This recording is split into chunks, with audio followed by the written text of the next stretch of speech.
Hey guys, it's your boy Roy, and this is the first chapter in Act 2. It's called River.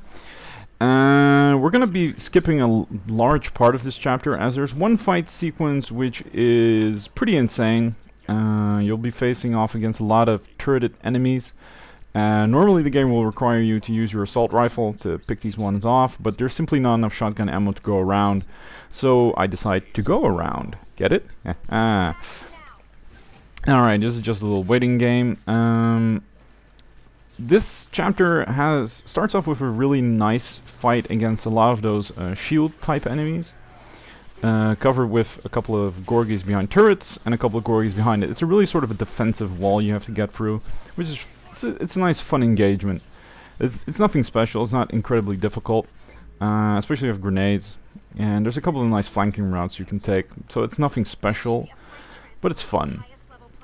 Act 2 also is the start of the game getting more ridiculous and having a lot more of explosive set pieces, and I think Chapter 2 is the most over-the-top one of them all. We've got the train section, and we've got the dual Argus section, which is nuts to begin with.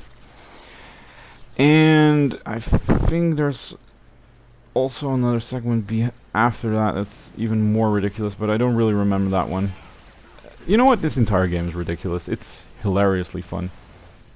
And I think that's why I still keep playing it after all these years. Every time I boot up this game, I'm going to be sure about two things. One, it's going to be a challenge. Two, at least if I play on God Hard.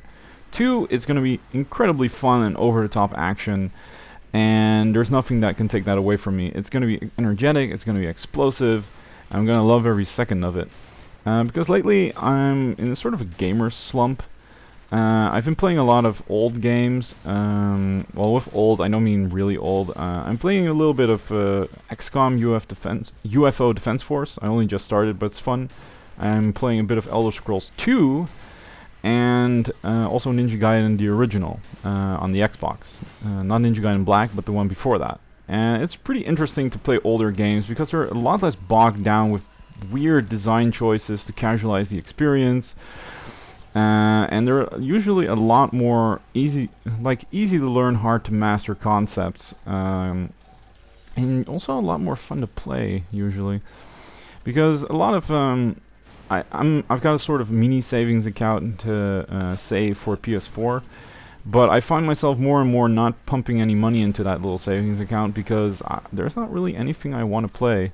There's Bloodborne, which looks interesting, but I love Demon Souls, and I thought Dark Souls was fun, and I didn't like Dark Souls 2, mostly because it's still the same stuff. And though Bloodborne looks different and seems to act a lot different, I'm still really afraid it's going to be the same stuff again.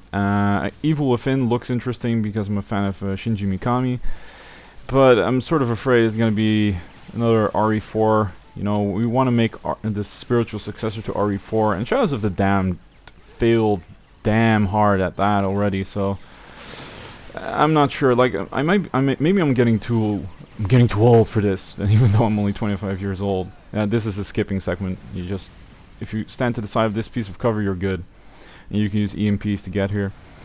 So yeah, there's not a lot of stuff I'm looking forward to. I wanted to play Dragon Age Inquisition, but then I realized it's not going to be better than Dragon Age Origins. And Dragon Age 2 was horrible, and it's not going to be better than that. And I think that's what Elder Scrolls 2 made me realize. I played a lot of Skyrim and Oblivion, and then I booted up Daggerfall, which is the second one in the series. And it's ugly as shit. It controls like a tank, but the content in that game is beyond ridiculous. Like, Oblivion and Skyrim have like 5 guilds. This game has like 20. It has so much more options. The game is huge, and I mean huge compared to the other games, because the only thing they had to really put effort in was, well, the content. There wasn't any graphics to worry about. And I think that's why I still love Nintendo and Platinum Games so much, is they still have that fun factor at the front, and just have great fun gameplay that's replayable. I'm really looking forward, for instance, to Legend of Korra, and Bayonetta 2, sort of. I'm looking forward to a lot of Nintendo exclusives, like what's the name called? Captain Toad Treasure Tracker. I love those mini games in Mario 3D World. I should be talking about the gameplay here, but in all honesty, this fight is really easy. Get to that chokehold point I was just at, and from that point you can pick off everyone, especially if you use an EMP for cover. So yeah, PS4 and all that stuff next gen, I'm not really caring about it anymore. Maybe it's because it's all sort of starting to become the same, and I want something new. Not really sure. Oh yeah, here, this is pretty cool. I EMP stun him until I can kill him with a melee. Bam. Now I'm with one small problem, and there's one more card left, and I don't have anything to fire with, but luckily I find some hand grenades, so I can pick them off. So yeah, that's this chapter. Not a lot to say about it, but about video games these days, yeah, I still gotta find something that I enjoy again. I'm trying out some other games, like older games, and see if I like those. And also reading a lot of books, a lot more books, which is interesting. I might do something about books when I'm reading, see if I can make something fun out of that. You never know.